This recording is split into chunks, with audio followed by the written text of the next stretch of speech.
ஆண்டவருடைய ஆவி என்மேல் உள்ளது, ஏனெனில் அவர் எனக்கு அருள் பொழிவு செய்துள்ளார். ஏழைகளுக்கு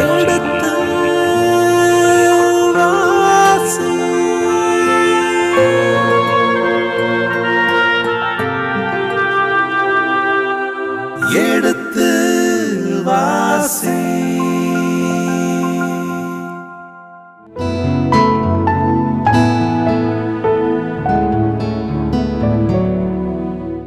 இனிய இதயங்களே, எடுத்து வாசி நிகழ்ச்சியில் சாமுவேலின் முதல் புத்தகத்திற்குண்டான விவிலிய இறை வசனங்களுக்கு செவிப்படுத்திக் கொண்டிருக்கின்றோம். கடந்த பகுதியின் தொடர்ச்சியை இன்று தொடங்குவோம். வாருங்கள், உங்கள் சார்பாக தந்தை அவர்களுக்கு வணக்கம் சொல்லி நிகழ்ச்சியை தொடங்குவோம்.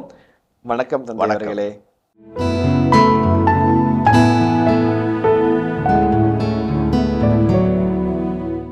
ஆண்டவரின் மீட்பில் நான் களிப்படுகிறேன்.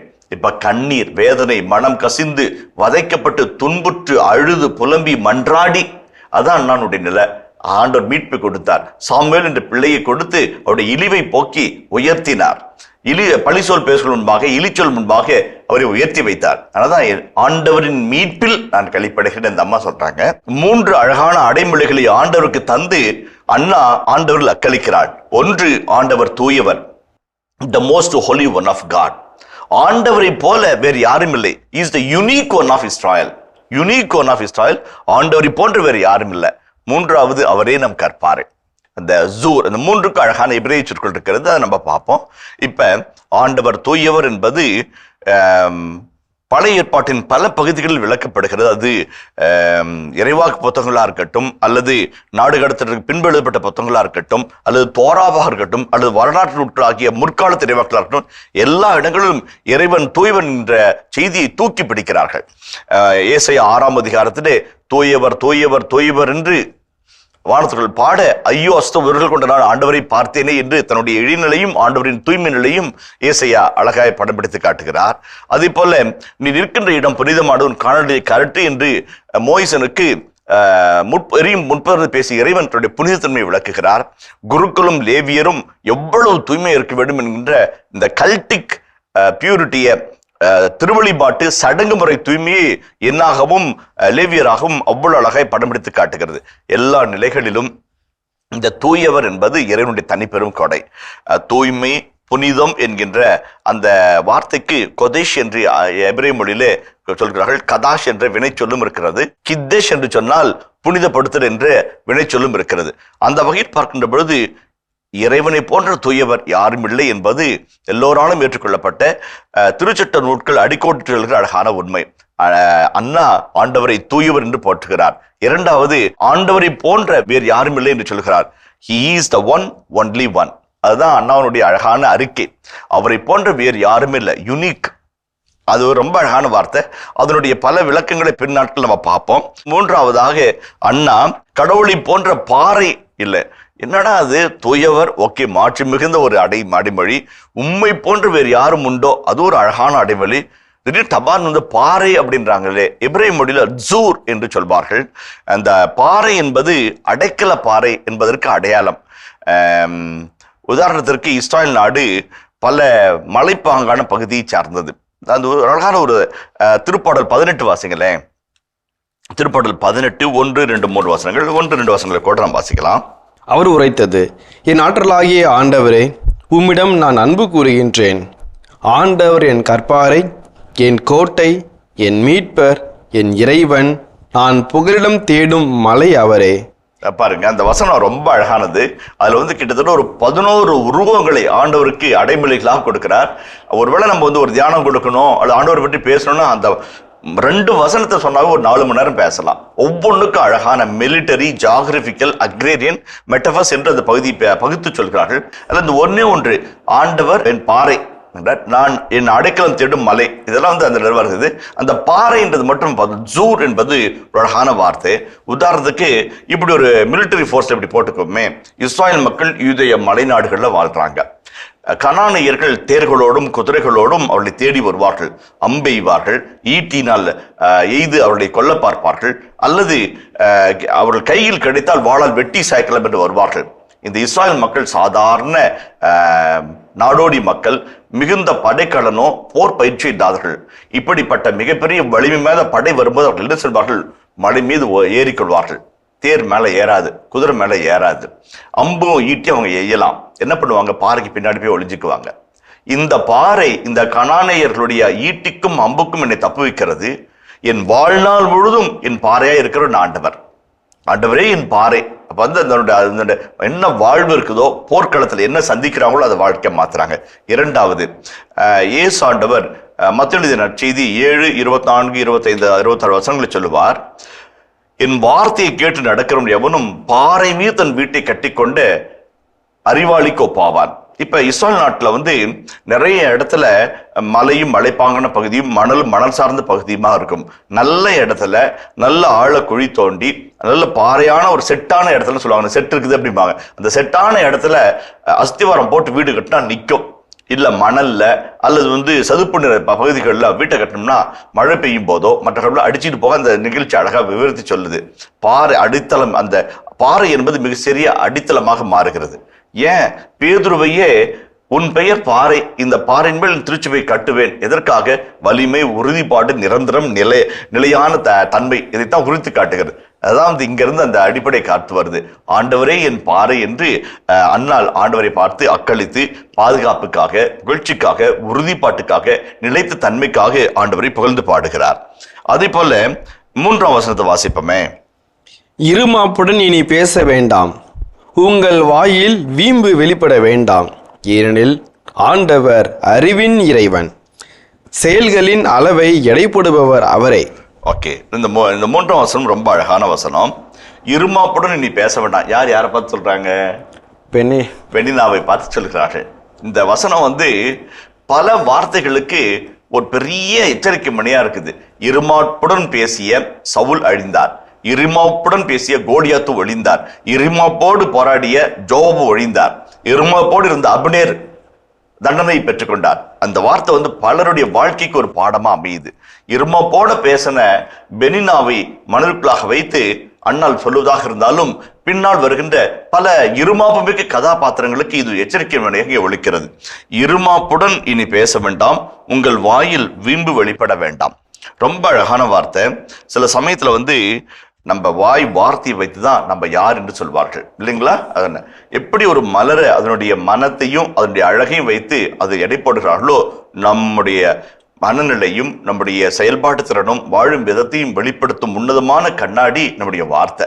அந்த வார்த்தையை வச்சுதான் இந்த வார்த்தைகளில் வீம்பு, இந்த வார்த்தைகளில் இருமாக்கி இருந்தால் நம்ம வந்து என்றைக்கும் நிலைக்க முடியாது, ஜெயிக்க முடியாது. அதற்கு வந்து 1 சாமுவேல் 17ஆம் அதிகாரம் ஒரு அழகான சாட்சி. இப்ப வந்து கோலியாத்து தாவீதை பார்த்து சொல்லுவான், நீ கோலோடு வர நான் இன்னும் நாயா, வா உன்னை பீத்து வானத்து பறவைகளுக்கு இரையாக போடுவேன் பாரு. அப்ப அவன் சொல்லக்குள்ளெல்லாம் நான் நான் நான் என்ற ஐ லாங்குவேஜ் வந்து ரொம்ப அதிகமா இருக்கும். ஆனா நல்ல என்ன நடந்துச்சுன்னு நமக்கு நல்லா தெரியும். அதான் ரொம்ப முக்கியமானது. இருமாப்புள்ள வார்த்தை, வீம்புள்ள வார்த்தை ஆண்டொன்பாக ஆசீர்வாதத்தையோ வெற்றியோ நமக்கு கொண்டு வந்து சேர்க்காது என்பது மிக முக்கியமானது. அதே போல பழமொழி நூல்களிலே மிக அழகான ஒரு வசனம் இருக்கிறது. மணியோசை யானைக்கு முன்பாக வருகிறது போல அழிவுக்கு முன்பாக ஆணவம் வரும் என்று சொல்வார்கள். ரொம்ப முக்கியமான வார்த்தை. இந்த இருமாப்பும் ஆணவமும் இருந்துச்சுன்னா அந்த இடத்துல கடவுளுடைய அருள் வராது. நான் ஏற்கனவே சொல்லியிருக்கிறேன், அந்த ஒரு சின்ன அழகான வாக்கியம், ஒரு ஓமையை வந்து புனித அகுஸ்தினார் சொல்றாரு. மலை உச்சிகளில் பெய்கிற மழையானது மலை முகடுகளிலே தேங்குவது கிடையாது, பள்ளத்தாக்குகளை நோக்கி பாய்ந்து வரும். அதை போல இருமாப்புள்ள இதயத்தில் ஆண்டுடைய அருள் தங்காது, தாழ்ச்சியான பள்ளங்களை நோக்கி அவருடைய கிருபை இறங்கி வரும் என்று அழகாய் சொல்வார். இந்த வசனத்துக்கு அழகான ஒரு எடுத்துக்காட்டு அது அமையுது. இருமாப்போடு நீங்கள் பேச வேண்டாம், வீம்பு யாரும் பேச வேண்டாம். எச்சரிக்கையாக, பாடமாக, வாழ்க்கையின் அபாய சங்காக இந்த இடத்துல ஒலிக்கிறது. அதை தொடர்ந்து ஏனெனில் ஆண்டவர் அறிவின் ஆண்டவர், அதை போல செயல்களின் அளவை எடை போடுகிறவர் அவர். நம்முடைய வாய் வார்த்தை மட்டும் வச்சு அவர் எடை போடுறவர் கிடையாது. அவர் அறிவின் ஆண்டவர். அறிவு பற்றிய செய்திகளுக்கு ஈப்ரு எபிஸ்டமாலஜி என்று சொல்வார்கள். அறிவை பற்றிய ஒரு ஆழ்ந்த படிநிலை. அதுல வந்து 3 விதமான வார்த்தைகள் இருக்குது. ஹோக்மா என்றால் ஞானம், பீனா என்றால் அண்டர்ஸ்டாண்டிங், புரிந்து கொள்ளும் தன்மை, நாபோன் என்றால் இன்டெலிஜென்ஸ். இந்த 3மே வந்து மிக முக்கியமான ஒன்று. ஞானம், புரிந்து கொள்ளும் தன்மை, அதே போல புத்திசாலித்தனம், இந்த மூன்றும் மிக முக்கியமானது. ஒரு அறிவினுடைய 3 நிலைகளை இப்ரேய மக்கள் வடிவெடுக்கிறார்கள். இந்த இறைவன் இந்த 3ஐயும் சீர்தூக்கி பார்த்து தான் முடிவெடுக்கிறார். நம்ம நல்ல ஞாபகம் இருக்கும், 1 சாமுவேல் 16ல சாமுவேல் ஆளை பார்ப்பார். இவன் வனப்பா இருக்கிறான், பொலிவா இருக்கிறான், உயரமா இருக்கிறான், திடகாத்திரமா இருக்கிறான், ஒருவேளை ஆண்டவர் தெரிந்து கொண்டு இவனோ என்று சாமுவேல் தன் உள்ளத்தில் எண்ணிக் கொண்டிருக்கும் பொழுது ஆண்டவரோடு பேசுவார். நீ புறத்தோட்டத்தை பார்க்கிறாய், நான் அகத்தை பார்க்கிறேன் என்று ஆண்டவர் சொல்லி தான் தீர்ப்பிடும், தான் முடிவு செய்யும் ஒரு மனநிலை ஆண்டவர் வெளிப்படுத்துவார். அது மாதிரி பல இடங்களில் சொல்லப்படுகிறது. இந்த இடத்துல அறிவின் இறைவன், ரொம்ப அழகான வார்த்தை, ரொம்ப முதிர்ச்சியான வார்த்தை. அறிவின் இறைவன் செயல்களை எடை போடுகிறவர். சில சமயத்துல சிலர் பேசுவாங்க, செய்ய மாட்டாங்க, செய்வாங்க, பேச மாட்டாங்க. இரண்டுமே ரொம்ப முக்கியமான நிலைகள். ஆண்டவர் செயல்களை வைத்து நம்மை தீர்ப்பிடுகிறவராக, எடை போடுகிறவராக இந்த வார்த்தை அழகாய் சொல்லப்பட்டிருக்கிறது. அடுத்து 4ஆம் வசனம். இந்த முதல் 3 வசனங்கள் ஒரு பகுதியை நம்ம வச்சுக்கிட்டு அந்த ஒரு பகுதியில 3 காரியங்கள் இருப்பதான் இருக்கிறோம். ஒன்று ஐ லாங்குவேஜ், என் வலிமை, என் ஆண்டவர், என் இறைவன், நீர் தரும் மீட்பு, நான் மகிழ்கிறேன். இந்த ஐ ரொம்ப அழகா இருக்கும். ஆண்டவருக்குள்ளாக ஒரு அந்யோன்யமான அனுபவத்தை பெற்று அந்யோன்யமான அன்புறவிலே மகிழ்கிற ஒரு சகோதரி மகிழ்ந்து பாடுகிற பாடலாக வருகிறது. இந்த ஐ லாங்குவேஜ் ரொம்ப முக்கியமானது. அதாவது மாதாவுடைய வார்த்தைகளோடு என் ஆன்மா ஆண்டவரை ஏற்றி போட்டுகிறது, என் மீட்புறம் கடவுளே, என் அந்த தாழ்நிலை சென்ற என் அடிமைய நிலையை கண்ணோக்கி அந்த அன்னை மரியாள் தன்னை அருளின் பாத்திரமாக மாற்றி அவருக்கு நன்றி சொல்லும் நல்ல மனதை இங்கே இருந்து அவர் பெறுகிறார் என்று நாம் சொல்லலாம். இரண்டாவது ஆண்டவருடைய செயல்களினால் ஆண்டவரை துதிக்கிற ஒரு அழகான இது எபிரேய பாடல்களிலே வருகின்ற ஒரு அருமையான தன்மை என்னன்னாக்க, God is praised for 2 things. One is for what he is and what he has done in his being, in his doing என்று அந்த நன்றி பாடல்களும் துதி பாடல்களும் திருப்பாடல்கள் அடங்கி இருக்குது. அவராக இருப்பதற்காக நன்றி, அவர் செய்கின்ற செயல்களுக்காக நன்றி என்ற நிலைகளில். அன்னால் இந்த 2ஆம் வசனத்திலே ஆண்டவருடைய நிலைப்பாடுகளையும் அவனுடைய செயல்பாடுகளையும் வைத்து ஆண்டவரை துதிக்கிறாள். ஆண்டவரை பாறையாக பார்க்கிறாள். ஆண்டவரை போன்ற ஒரு யூனிக்கான ஒரு பர்சனாலிட்டி உலகத்தில் வேற எங்கேயும் இல்லைன்னு நினைக்கிறார். ஆண்டவரை போன்ற தூய்மை உள்ள ஒருவர் யாரும் இல்லை என்று சொல்லி ஆண்டவரை துதிக்கிறார்கள். அந்த 3ஆவது வசனம் மிக அழகான வசனம். அது தன் வாழ்நிலையை எடுத்து காட்டுகிற ஒரு அழகான வசனம். இருமாப்போடு பேசியவர்கள் ஒழிந்து போனார்கள், வீம்பு பேசியவர்கள் மறைந்து போனார்கள். ஏனென்றால் ஆண்டவர் உம்முடைய வார்த்தைகளை கொண்டு எடை போடுகிறவர் அல்ல, உம்முடைய செயல்களை கொண்டு அறிவின் இறைவனாக செயல்படுகிறார் என்று சொல்லி அழகான ஒரு இறை முகத்தை நமக்கு படப்பிடித்து காட்டுகிறார். இந்த முதல் பகுதியிலே இன்னும் ஒரு தொக்கி இருக்கிற ஒரு அழகான ஒரு செய்தி, த டிவைன் ரிவர்சல் சொன்னோம். அது வீம்புடனும் இருமாப்புடனும் யாரும் பேச வேண்டாம் அப்படிங்கிறாரு. அது பெனினாக்கு எதிரான ஆண்டவர் மாற்றி போட்ட, அவருடைய வாழ்க்கை புரட்டி போட்ட ஒரு செய்தியாக இருக்கலாம். அதை போலவே ஆண்டவரை முன்னிட்டு என் இதயம் மகிழ்கிறது, ஆண்டவரில் என் ஆற்றல் உயர்கிறது, ஆண்டவரால் உயர்த்தப்பட்ட நான் என்று சொல்லி தாழ்நிலையில் இருந்த என்னை ஆண்டு உயர்த்தன் என்று சொல்லி இந்த ரிவர்சல பாடுறாங்க. இந்த ஐடியா ஆஃப் ரிவர்சல், மாற்றி போடுகிற புரட்டி போடுகிற இறை வல்லமையை பற்றி பிற்பகுதியிலே 5, 6, 7, 8 வசனங்களை அழுத்தம் திருத்தமாய் ஆணித்தரமாய் அரசியல், பொருளாதார, சமூக ரிவர்சலை அண்ணா வலியுறுத்தி பேசுவார்கள், பாடுவார்கள். அது பின்பகுதிக்கு ஒரு அழகான முன்னுரையாக இந்த பகுதி அமைகிறது. இப்படிப்பட்ட கருத்துக்களோடு நாம் அடுத்த பகுதிக்குள்ளாக நாம் கடந்து செல்வோம். 3 முதல் 5 வரல இறைவார்த்தைகள், இது 4, 5 இறைவார்த்தைகள் நம்ம பார்ப்போம். வலியோரின் வில்கள் உடைக்கப்படுகின்றன, தடுமாறினோர் வலிமை பெறுகின்றனர், நிறைவுடன் வாழ்ந்தோர் கூலிக்கு உணவு பெறுகின்றனர், பசியுடன் இருந்தோர் பசி தீர்ந்தார் ஆகியுள்ளனர். மறுபடி எழுபவரை பெற்றெடுத்துள்ளார், பல புதல்வரை பெற்றவளோ தனியால் ஆகிறாள். இந்த 2 வசனங்களிலே 3 விதமான புரட்சிகளை அண்ணா படம் பிடிக்கிறார். முதலாவது 4ஆம் வசனத்திலே பொலிட்டிக்கல் ரெவல்யூஷன், வலியோரின் வில்களை ஆண்டவர் உடைக்கிறார், தடுமாறியவர்கள் வலிமை பெறுகிறார்கள். இப்போது அழகான செய்தி a political revolution, the mighty, the powerful, influential, affluent அப்படியே கமுத்து போடுறாரு. தடுமாறி எழலாமா வேண்டாமா, முடியுமா முடியாதவர்கள் நிலை பெறுகிறார்கள். a political revolution. இரண்டாவது economical revolution, நிறைவோடு வாழ்ந்தோர் கூலிக்கு உணவு பெறுகிறார்கள், பசித்தவர் பசி தீர்க்கப்படுகிறார்கள். இதைதான் அன்னை மரியாள் இதே பாடல் அம்மா அவங்களுடைய இதுலையும் அழகா பாடுவாங்க. அதுல வில்லியம் பார்க்லே என்கின்ற உலக புகழ்பெற்ற 100 ஆண்டுகளுக்கு முன்பாக விளக்குரை எழுதியவர் அருமையாக அதை பற்றி சமூக, பொருளாதார, சமய புரட்சியை பற்றி அழகாய் பேசுவார். அந்த வார்த்தைகள் நான் இங்க பயன்படுத்துறேன். நிறைவுடன் வாழ்ந்தோர் கூலிக்கு உணவு பெறுகின்றனர், பசியுடன் இருந்தோர் பசி தீர்ந்தார். சமயத்தில் படித்த ஒரு சின்ன செய்தி மனதிற்கு நினைவுகளாக வருகிறது. மிகப்பெரிய நடிகரான மம்முட்டி அவர்கள் தன்னுடைய ஷூட்டிங் முடித்துட்டு வீடு போய் கொண்டிருக்கிறார். ஒரு இருட்டான பகுதியை கடந்து அவர் போக வேண்டும். ஒரு சகோதரர் தன் மனைவிக்காக கதறி கொண்டிருக்கிறார். ஐயா நில்லுங்க ஐயா, இந்த குடிசையிலேருந்து என் மனைவி வந்து நிறைய மாதம் கர்ப்பிணியாக்குறாங்க, ஆஸ்பத்திரிக்கு உடனே போகணும், வண்டி வாகனம் எதுவுமே இல்லை, உதவி செய்யுங்க என்று கெஞ்சுகிறார். முன்னாடி போன நடிகர் திரும்பி வருகிறார். வந்து அந்த சகோதரிடம் உன் மனைவியை அழைத்து வா என்று சொல்கிறார். 2 பேரும் போய் கூட்டு வராங்க. கார்ல பின்னாடி உட்கார வைக்கிறாங்க. மருத்துவமனை போகும்போது இவர் நினைச்சுக்கிறாரு, நம்ம கேரளா முழுவதும், அகில உலகம் முழுவதும், தென்னிந்தியா முழுவதும் புகழ்பெற்ற நடிகராக இருக்கும், ஒரு நம்மளை தெரிஞ்சுக்கலன்னா அடையாளம் இருட்டில் அடையாளம் தெரியலையாட்டங்குது மனசில் நினச்சிக்கிறாரு. அப்படியே போகிறாங்க. ஆஸ்பத்திரியில் போய் இறக்கி விடுறாங்க. வீல் சேர் வருது. மனைவியை கூட்டிகிட்டு போகிறாங்க. நர்ஸுங்க வந்து அவர் நீங்களும் வாங்கயா அப்படின்றாங்க. இவர் வந்து நான் போட்டுங்களா அப்படின்னு கேட்குறாரு. அப்ப அந்த சகோதரன் ஒரு 2 ரூபாய் எடுத்து அவர் கையில வச்சு ஒரு டீ குடிச்சுங்க சார் அப்படிங்கிறாரு. அப்போ வந்து அந்த நடிகர், உலக புகழ்பெற்ற நடிகர், ஒரு நல்ல மனிதர் சொல்றாரு, என்னை பற்றி ஈகோ நொறுங்கி போனதாக நான் உணர்ந்தேன் என்று சொல்லி அவர் சொல்றார். ரொம்ப அழகான ஒரு நிகழ்வாக நம்ம மனசுக்கு பட்டுச்சு. வெளிப்படையாக அவர் சொன்ன விதமும் எனக்கு பிடிச்சிருந்தது. நம்மளை பற்றி இப்படி நினச்சிக்கிட்டு இருப்போம், அது இது நினச்சிக்கிட்டு இருப்போம். ஆண்டவர் முன்னாடி நம்ம யாரா இருக்கிறோம், எளியவர்கள் முன்பாக நாங்கள் யாரா இருக்கிறோம்.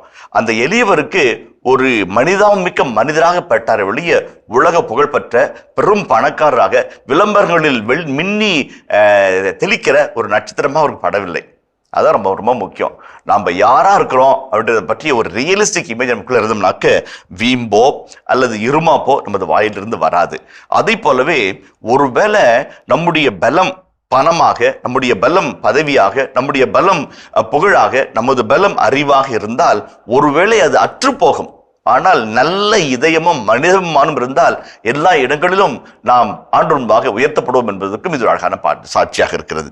நிறைவுடன் வாழ்ந்தோர் கூலிக்கு உணவு பெறுகிறவர்கள், பசித்துடன் இருந்தோர் பசி தீர்ந்தார்கள் என்று ஒரு ரிவர்ஸில் சோசியல் ரெவல்யூஷன் இது சொல்லுது, சோசியல் ரிவர்ஸில் இது சொல்லுது.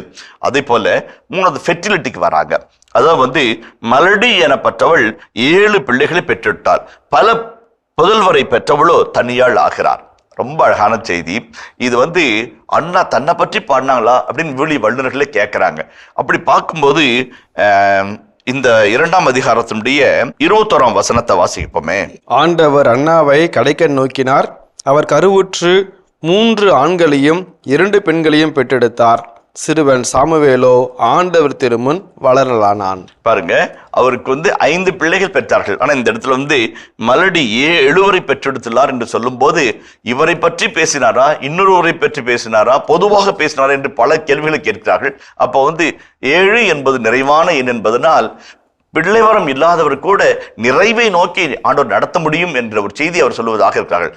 ஆக மிலிட்டரி ரெவல்யூஷன், சோசியல் ரெவல்யூஷன், அதே போல குடும்ப உறவுகளின் வறட்சியிலே வலிமை காட்டுகிற ஒரு இறைவனாக, ஒரு ரிவர்சலை கொடுக்கிறவராக அந்த பகுதி சுட்டி காட்டுகிறது. இது ரொம்ப ஏன் முக்கியம் அப்படின்னம்னாக்க, பின் நாட்களில் முடியாட்சியிலே தவித்து தத்தளித்து நாடிழந்து வேறிழந்து அந்நிய நாட்டிலே அனாதைகளாய் தவழ்ந்த பொழுது ஆண்டவர் இந்த வரலாற்றை மாற்ற முடியுமா என்று கேட்டவர்களுக்கு, ஏன் வில்ல உடைச்சவர், அம்ப அழிச்சவர், பசிச்சவனுக்கு உணவு கொடுத்தவர், பணக்காரனை தள்ளி விட்டவர், மலடிக்கு பிள்ளை கொடுத்தவர் உனக்கு வாழ் தர மாட்டாரா என்ற ஒரு விடையாக வருகிற செய்தியாகவும் இது அமைகிறது. இப்ப நம்ம 6, 7, 8 ஆகிய இந்த வசனங்களை வாசிப்போம். ஆண்டவர் கொள்கிறார், உயிரும் தருகின்றார், பாதாளத்தை தள்ளுகிறார், உயர்த்துகின்றார். ஆண்டவர் ஏழையாக்குகிறார், செல்வராக்குகின்றார், தாழ்த்துகின்றார், மேன்மைப்படுத்துகின்றார். புழுதி நின்று அவர் ஏழைகளை உயர்த்துகின்றார், குப்பை நின்று வறியவரை தூக்கி விடுகின்றார், உயர்குடியினரோடு அவர்களை அமர்த்துகின்றார், வான்புறு அரியணையை அவர்களுக்கு உரிமையாக்குகின்றார். உலகின் அடித்தளங்கள் ஆண்டவருக்குரியவை, அவற்றின் மேல் அவர் உலகை நிறுவினார். ரொம்ப அழகா பார்ப்போம். இந்த 4, 5 வசனங்களிலே மனிதர்கள் கருப்பொருளாய் வருகிறார்கள். பசித்தவர், பணக்காரர், பிள்ளை இல்லாதோர், பிள்ளை வரம் பெற்றவர், அதே போல வில்லை கொண்டவர், பலமில்லாதவர் என்கின்ற மனிதர்கள் அந்த இடத்துல கருப்பொருளாக இருக்காங்க. இந்த 6 to 8 டோட்டல் ஆப்போசிட். இந்த பக்கம் மனிதர்கள் கருப்பொருள் என்றால், இந்த 6 to 8 வசனங்களிலே இறைவன் கருப்பொருளாக வருகிறார். ஆண்டவர் கொள்கிறார், ஆண்டவர் உயிர்த்தருகிறார், ஆண்டவர் பாராளத்தில் தள்ளுகிறார், ஆண்டவர் உயர்த்துகிறார். God becomes the subject, God becomes active person, acting God, God of action என்று சொல்லி இந்த பகுதி அழகாய் வரையறுக்கிறது. அனைத்திற்கும் மூலம் ஆண்டவரே என்று சொல்லுகிறது. ஏன்னா இந்த கடைசி வசனத்துல நம்ம பார்த்தோம்னாக்க ஆண்டவர் தம் அரசருக்கு வலிமை தருவார், தாம் திருப்பொழிவு செய்தவரின் ஆற்றலை உயர்த்துவார். பின்னால் வருகின்ற அரசாட்சிக்கும் அரசனுடைய திருப்பொழிவுக்கும் ஆண்டவரே காரணம் என்பதனால் இந்த அன்றாட வாழ்வின் செயல்பாடுகளை ஆண்டவர் வலிமையுள்ள ஆண்டவராய் இந்த பகுதி படம்பிடித்து காட்டுகிறது. நான் சொன்னேன், God in is action, God in is being, இந்த 2 காட்டில் வருகிறது. இப்போ புழுதி நின்று அவர் ஏழைகளை உயர்த்துவார், குப்பை நின்று வறியவரை தூக்கி விடுவார், உயர் குடியினரோடு அவர்களை அமர்த்துகிறார், மாண்போர் அரியணையை அவர்களுக்கு உரிமையாக்குறார், உலகின் அடித்தளங்கள் ஆண்டவருக்கு உரியவை, அவற்றின் மேல் அவர் உலகை நிறுவினார். இது அழகா 6 to 8 God becomes a subject, all his action becomes his attributes என்று நிறைவு செய்கிறார்கள். நம்ம விளக்கி சொல்லலாம், நேராகும். நம்ம அடுத்ததுக்கு நம்ம கடந்து வருவோம். 9, 10, 11 வசனங்களை சொல்லி இந்த பகுதி நம்ம நிறைவு செய்வோம். 9ஆம் வசனத்தை வாசிப்போமே. தம்மில் பற்று கொண்டோர் காலடிகளை அவர் காப்பார், தீயோர் இருளுக்கு இரையாவர், ஏனெனில் ஆற்றலால் எவரும் வலியவர் ஆவதில்லை. ரொம்ப அழகான வசனங்க. தம்மில் பற்று கொண்டோர் காலடிகளை அவர் காப்பார். ஆண்டவர் மீது நம்பிக்கை வைத்தால் நமது கால் தள்ளாட விட மாட்டார். நமது கால் இருளிலும் சகதியிலும் சதுப்பு நில காட்டிலும் நாம் தடுமாறி போய் மடிந்து விடாதபடி, மூழ்கி விடாதபடி நம்மை காப்பார். அது திருப்பாடல் அழகா சொல்லுவாரு, துள்ளியோடும் புள்ளிமான்களை என் கால்களை பலப்படுத்துவார் என்று திருப்பாடல் ஆசிரியர் அழகாய் பாடுகிறார். அந்த வகையில நாம் நிலைத்து நிற்க வேண்டும் என்றால் ஒரே ஒரு திறவுகோல் இருக்கிறது. The key is to trust him, to love him. ஆண்டவர் மீது பற்று கொண்டு வாழ்கிற வாழ்க்கை நம்மை ஒருபோதும் தோற்றுவிடாத ஒரு வாழ்க்கையை நம்மை உயர்த்தி வைக்கும் என்பதை நாம் மறந்துவிடக்கூடாது. ஏனெனில் ஆற்றலால் எவரும் வலியவர் ஆவதில்லை. உடல் வலிமை, மன வலிமை, பண வலிமை, அறிவினுடைய வலிமை, திறமையினுடைய வலிமை, ஆள் வலிமை, பதவி வலிமை என்று பலவிதமான வலிமைகளை நாம் பார்த்திருக்கிறோம். ஆனா எல்லா நிலைகளிலும் வலிமையினால் ஒருவர் பெரியவராக மாறுவது கிடையாது. ரொம்ப அழகா சொல்லப்படுகிறது, ஆற்றலால் எவரும் வலியவர் ஆவதில்லை, மாறாக ஆண்டவரை நம்பிக்கை கொள்வோரும் ஆண்டவர்கள் பற்று கொள்வோரும் வலிமை பெறுவார்கள். அதோடு கூட இருளுக்கு தீயவர் இரையாகும் போது நல்லவர்கள் ஒளிக்கு அழைக்கப்படுவார்கள் என்ற செய்தியும் இது அழகாய் சொல்லுகிறது. இந்த 9, 10 வசனங்களிலே இறைவனுடைய பாதுகாப்பையும் பராமரிப்பையும் அழகாய் உணர்கிறோம். பராமரிக்கிற இறைவன், பாதுகாக்கிற இறைவனை அண்ணா வலியுறுத்தி பாடுகிறார். அதுவும் குறிப்பாக ஆண்டோர் மீது நம்பிக்கை கொண்டு வாழ்கிறவர்கள் அனைவரும் வாழ்வையும் வளத்தையும் நலத்தையும் பெற்றுக்கொள்கிற செய்தி அடிக்கோடிட்டு காட்டுகிறார். குறிப்பாக கடவுள் 20 மனிதர்களை தரம் பிரித்து பார்க்கிறார். தம் மீது பற்று கொண்டோர் தீயோர். தீயவர்கள் ஆண்டவர் மீது பற்றுக்கொள்வதில்லை, ஆண்டவருடைய சட்டங்களை கடைபிடிப்பதில்லை. தம் மீது பற்றுக்கொள்கிறவர் சட்டங்களை கடைபிடிக்காமல் இருக்க மாட்டார்கள். அந்த வகையில் நல்லோருக்கும் தீயோருக்கும் இடையே பகுத்து பார்த்து நல்லோரின் வழிகளை ஆண்டவர் பாதுகாக்கிறார் என்ற திருப்பாடல் வரிகளை இந்த பகுதி எதிரொலிக்கிறது. தம் மீது பற்று கொண்டோர் காலடிகளை ஆண்டவர் காப்பார். நிறைய இடத்துல இதனுடைய உதாரணங்கள் நம்ம பார்க்கலாம். ஆண்டவர் மீது பற்று கொண்ட தானியேல், ஆண்டவர் மீது பற்று கொண்ட 3 இளைஞர்கள், ஆண்டவர் மீது பற்று கொண்ட சூசன்னா, ஆண்டவர் மீது பற்று கொண்ட எரேமியா, ஆண்டவர் மீது பற்று கொண்ட எஸ்தர், யூதித், இவர்கள் எல்லாருடைய காலடிகளும் ஆண்டவர் பாதுகாத்தார். அது சிங்கத்தின் குகையாக இருக்கட்டும், தீச்சுளையாக இருக்கட்டும், ஒலஃபென்ஸ் என்கின்ற பெரிய கொடுமையான படைத்தளவியாக இருக்கட்டும், அல்லது அச்சத்திற்குரிய அரசனாக இருக்கட்டும், அது எல்லா நிலைகளிலும் ஆண்டவர் பாதுகாக்கிறார். ஆண்டவர் தம் மீது பற்று கொண்டவருடைய காலடிகளை பாதுகாப்பது என்பதற்கு ஏற்கனவே சொன்ன ஆண்டவரே என் பாறை, உறுதியான பாறையின் மீது என் கால்களை நிலைநிறுத்துவார் என்று திருப்பாடலாசிரியர் சொல்லுகிறது போல அண்ணா ஆண்டவரை தன்னுடைய உறுதிப்பாட்டின் அடித்தளமாக காண்கிறார். அதான் ரொம்ப முக்கியமான கருத்து. இரண்டாவது ரொம்ப முக்கியமான செய்தி என்னன்னாக்க, யாரும் தன் சொந்த வலிமையால் வல்லவர் ஆவதில்லை, ஆற்றல் பெறுவதில்லை. அது ரொம்ப முக்கியமான கருத்து. இதன் தொடர்ச்சியை மீண்டும் அடுத்த பகுதியில் பார்ப்போம். அதுவரை இணைந்திருங்கள். இயேசுவுக்கே புகழ், இயேசுவுக்கே நன்றி, மரியே வாழ்க. தம் ஆற்றலால் எவரும் வலியவர் ஆவதில்லை என்பதுதான் இந்த பகுதியினுடைய அழகான திறவுகோள். இந்த வார்த்தையை வைத்து ஒவ்வொரு வசனத்தையும் நாம் விளக்கி சொல்லலாம். சொந்த ஆற்றலாலோ சுய பலத்தாலோ யாவரும் வல்லவர்களாய் மாறுவது கிடையாது.